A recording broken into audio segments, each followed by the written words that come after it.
इस वीडियो में हम एक्सपेडाइट से रिलेटेड 10 इंपॉर्टेंट सेंटेंस जानेंगे और वीडियो के लास्ट में एक छोटा सा टेस्ट भी है। एक्सपेडाइट का मतलब होता है शीघ्र करना या जल्दी करना।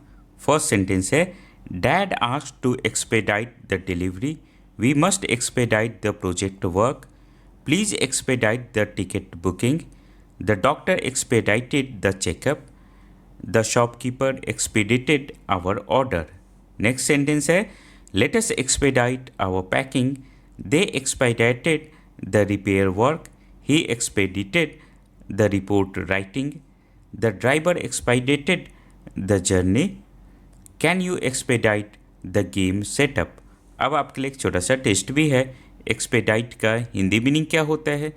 दो ऑप्शन है, विस्तार करना या शीघ्र करना। सही आंसर वीडियो के कमेंट सेक्शन में बताना है।